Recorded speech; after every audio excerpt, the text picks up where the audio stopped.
Hey there everyone, this is Michael Dougal, your Greater Toronto Area real estate resource, and you're going to learn in this video who have the winners been in this market and who have the losers been in this market. Please understand, I'm not calling them winners or losers. I'm specifically referring to, in real estate terms, who has been winning, who's been losing, and you're also going to learn at the end of the video how you can win or lose in this market. If you're new to the channel, consider subscribing, drop a like, and real estate agents looking for a great brokerage, make sure to reach out to me to learn more about eXp Realty. Who are the winners in this market? And the first group of winners is going to be those people that have decided to upsize, especially the people that had maybe purchased a property towards the end of last year, and then they sold their property early this year when prices were a little bit higher than where they were at the end of last year. They really won big because there was a very narrow gap between the property which they sold for and the property which they purchased. You see, if you were to upsize in a seller's market where the months of inventory is lower, our average price is going to be a lot higher.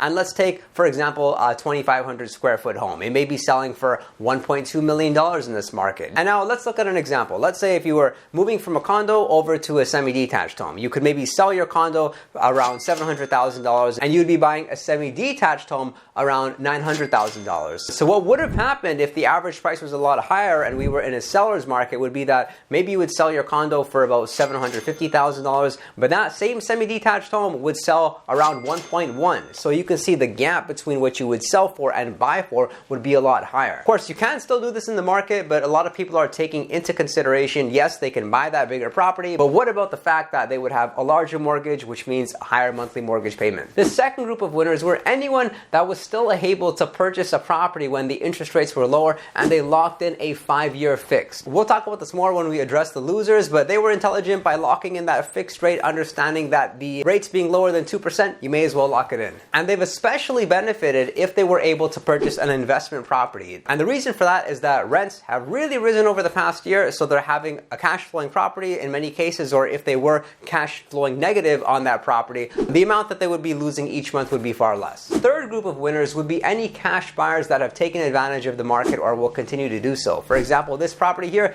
just sold slightly over $900,000. This would have sold for a whole lot more back when the average price was higher. So what's happening now is these cash buyers are able to purchase property at a discount, not having to worry about the mortgage like any other buyer, and they're actually able to buy and have a lot of selection. Thankfully, we have over 20,000 active listings on the market for them. All right, now let's talk about losers in this market who have lost, and this may be somewhat controversial. It's okay if you don't agree with me, but the first group of losers would be any renters. And that's really because anybody that's been renting throughout this period, the past couple of years where we've experienced this market shift, they're not really benefiting because rents have at the same time been going up in value. And as per this chart over here, we can see how much the average Toronto rental would be for a one-bedroom condo. That's $2,600. A two-bedroom condo being $3,400. We are ranked as the third most expensive place to rent in all of Canada. You see, over the past 6 months, rents have persistently increased by almost $200 every single month. Now, finally, we're starting to see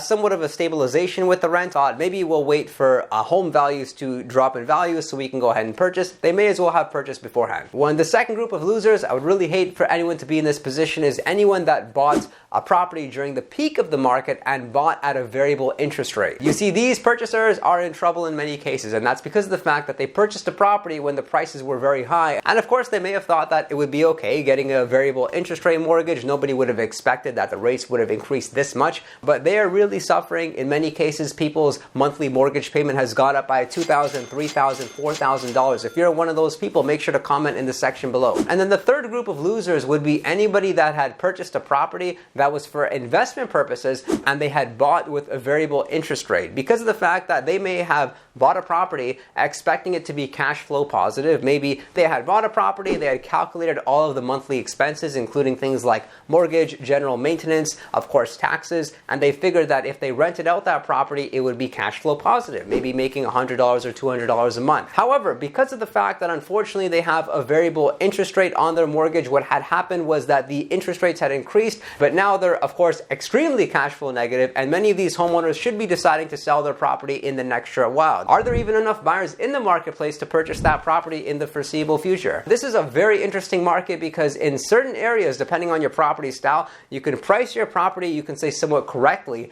and you would still have to wait 60, even 90 days for it to sell. Like there are some specific communities, for example, York region, Peel region, even Toronto, where listings just aren't selling, where there's maybe 1 or 2 sales taking place every month, when usually we're used to seeing 10 or 15 sales taking place each month. A lot of listings are trying to price their property for a bidding war, and they're not getting any offers on bidding war date. In this market, the people that are selling are those who need to sell. Maybe they've already purchased something else. Maybe they're planning to actually move for, say, a job transfer. If you're wondering if it's a good time to sell or buy for yourself, let's have an honest conversation. Make sure to contact me, 416-671-5218. Call me. And real estate agents looking for a great brokerage with state-of-the-art training, more resources than you know what to do with. Make sure to reach out to me to learn more about eXp Realty. Do subscribe if you did get value from this video, and I look forward to seeing you next time.